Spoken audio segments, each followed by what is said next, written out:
Salut les entrepreneurs, aujourd'hui on va parler de micro-entreprise et de tout ce qu'il faut que tu saches pour pouvoir la créer en toute sérénité. Comme d'habitude, n'hésite pas à t'abonner, à commenter et à liker les vidéos. On va répondre à la première question qui est pourquoi finalement on crée une micro-entreprise? Eh bien tout simplement parce que c'est un statut qui est extrêmement simplifié finalement pour créer sa première activité. Tout le monde peut le faire et en plus il n'y a pas besoin de capital de départ. Et enfin, il y a peu d'obligations légales, il y a très peu de démarches, il n'y a pas besoin de comptable, enfin bref, c'est ultra simple. Deuxième question, à qui s'adresse le statut d'auto-entrepreneur? Eh bien, pas forcément à tout le monde, attention, n'importe qui peut le faire, mais pas pour faire n'importe quelle activité. Ce statut est parfait si tu veux être indépendant, si tu veux être vendeur, si tu veux exercer une profession libérale, par exemple, si tu veux être créateur de contenu, par exemple, sait-on jamais. Enfin bref, quelques exemples comme ça, c'est justement parfait. Mais attention, certaines activités sont réglementées. Par exemple, un médecin ne peut pas être auto-entrepreneur, un avocat non plus, quelqu'un qui est dans le domaine de l'agriculture non plus, puisqu'il dépend de la MSA. Bref, en tout cas, il y a certains métiers où tu ne peux pas. Donc n'hésite pas à te renseigner si vraiment tu as un cas particulier, mais normalement, hein, 90% des métiers qu'on peut faire finalement en indépendant, le statut d'auto-entrepreneur est parfait. Maintenant, parlons des plafonds. Et oui, quand tu as un statut d'auto-entrepreneur, en fait, tu as un plafond de chiffre d'affaires par an au maximum. Et en fait, ça dépend de ce que tu vends. Première activité possible, tu vends un service. Dans ce cas-là, si tu vends un service, tu as un plafond à 77 700 euros maximum par an. Et je dis bien de chiffre d'affaires, attention. Ça veut dire que c'est sur ce que tu vends, sur ce que tu factures, grosso modo. Ce ne sont pas sur tes bénéfices. Et on en reparlera un petit peu plus tard d'ailleurs dans cette vidéo. Si par contre tu vends du matériel, dans ce cas-là, le plafond il est à 188 700 euros. Et là encore, ce plafond, il est sur le chiffre d'affaires évidemment. Maintenant, parlons d'inscription. Maintenant que tu sais si tu es éligible ou pas, tu connais un petit peu les tenants et les aboutissants, forcément, et bien du coup, la toute première étape, c'est l'inscription. L'inscription, avant, se faisait sur le portail de l'URSSAF. Maintenant, elle se fait directement sur le portail de l'INPI. L'INPI, c'est là où sont référencées l'ensemble des entreprises en France. Donc du coup, n'hésite pas à aller sur Internet pour checker. Sinon, tu vas dans l'inscription et je te mettrai un petit lien pour l'inscription. En tout cas, c'est une inscription relativement simple. Tu mets tes informations, tu mets ton activité, en tout cas ton type d'activité, tu vas avoir un formulaire sur l'honneur, voilà, et c'est fini, grosso modo, c'est terminé, ton inscription est faite. Par contre, tu ne peux pas exercer tout de suite puisque tu n'as pas encore ce qu'on appelle un numéro SIRET. Tu dois attendre du coup 1 ou 2 semaines pour avoir ce numéro SIRET qui te soit attribué et qui te soit envoyé. Alors, petite astuce, en fait, quand le numéro SIRET t'est attribué, le temps que tu le reçoives par courrier, il y a un petit délai.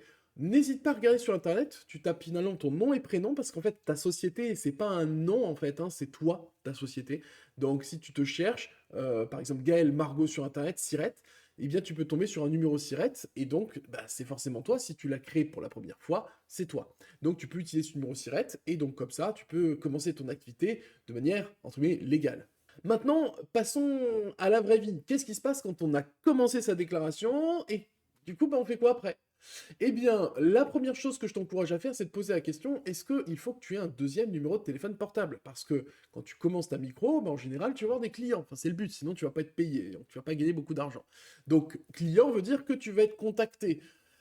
Si tu as besoin en tout cas d'être contacté par téléphone, eh bien, je t'encourage peut-être à te poser la question. Donc, s'il faut un deuxième numéro ou pas. Soit tu gardes ton perso, soit tu fais un deuxième numéro pro. Dans ce cas-là, n'hésite pas à aller voir un opérateur qui est au ras des pâquerettes, type Free à 2 euros ou que sais-je.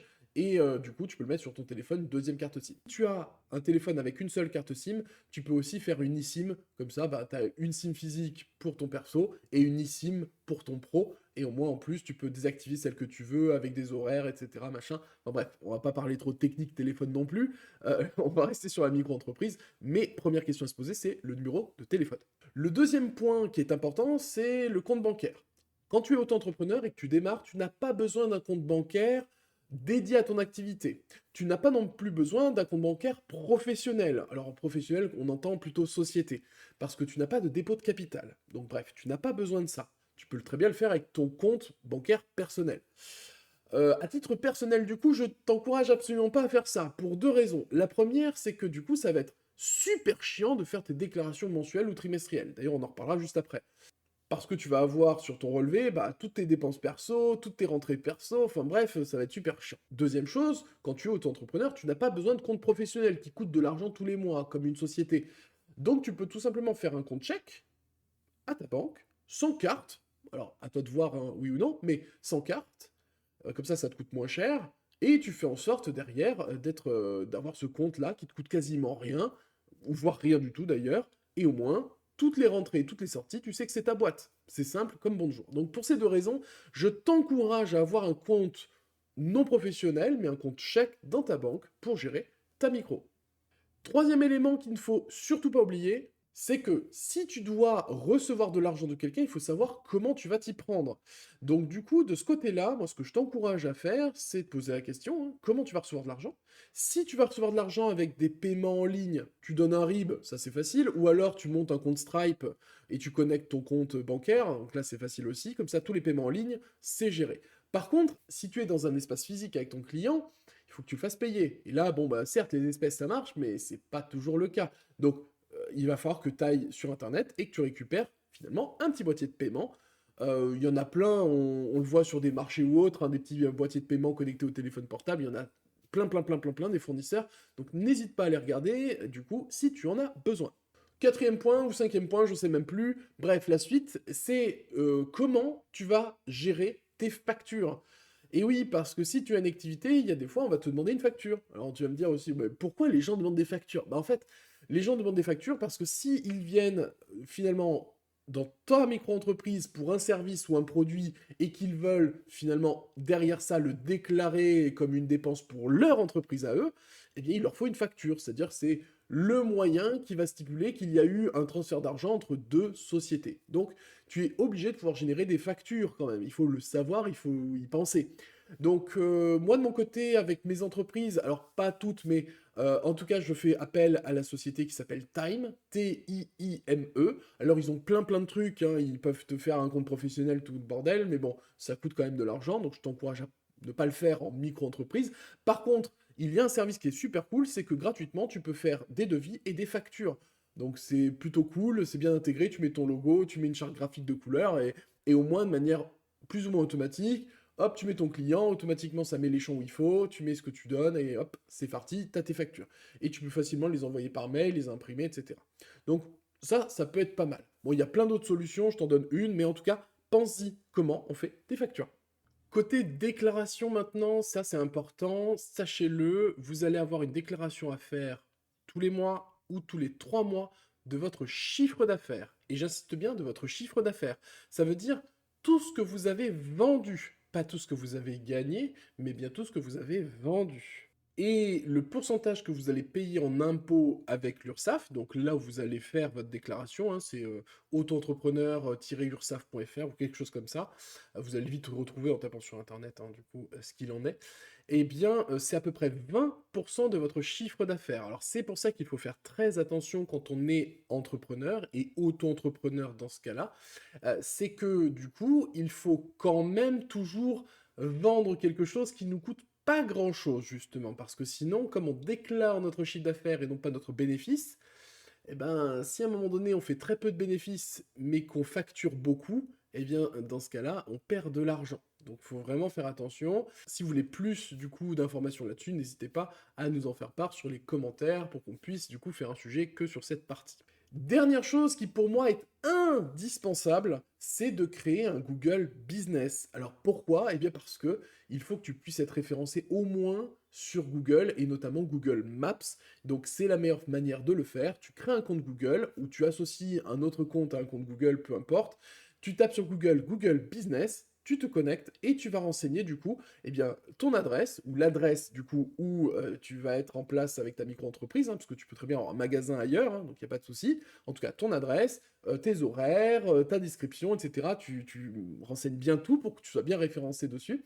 Et derrière, tu vas voir, tu seras obligé de prendre une vidéo. Alors en tout cas, c'est comme ça que Google fonctionne aujourd'hui. Tu dois prendre une vidéo finalement de ton enseigne ou de ta maison si tu exerces à la maison, bref. Et du coup, j'en ai le droit de jouissance, c'est bien moi, bref, tu montes patte blanche. Et derrière ça, tu seras référencé sur Google Maps. Donc les gens pourront te trouver facilement, t'appeler, avoir un site internet, etc. L'avant-dernier point à faire attention, c'est est-ce que tu as besoin d'un site internet ou pas? C'est une question à se poser. Tous les business n'ont pas besoin d'un site internet.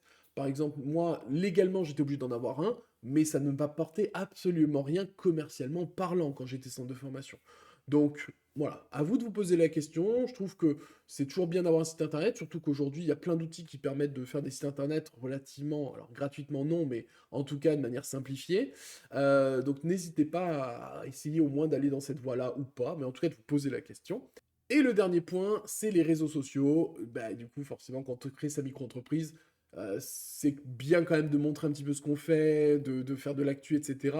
Donc Instagram, TikTok, Facebook, enfin bref. En tout cas, à vous de vous poser la question sur quel type de plateforme, du coup, vous devez publier. Et n'hésitez pas à passer par des outils qui publient de manière automatique. Alors YouTube, par exemple, on peut programmer directement, donc ça c'est plutôt cool, mais tous les outils ne le permettent pas. Donc ça peut être bien de passer par une plateforme type, allez, pour en citer une en tout cas, Canva, qui permet en fonction de son support de pouvoir le programmer sur plein de plateformes. Il faut payer la partie professionnelle de Canva, mais ça coûte une dizaine d'euros par mois, hein, donc on peut se permettre en général, et hop, au moins ça diffuse sur toutes les plateformes avec le bon format, tout bien. Donc voilà, ça peut être intéressant en tout cas, là aussi, pour faire votre publicité.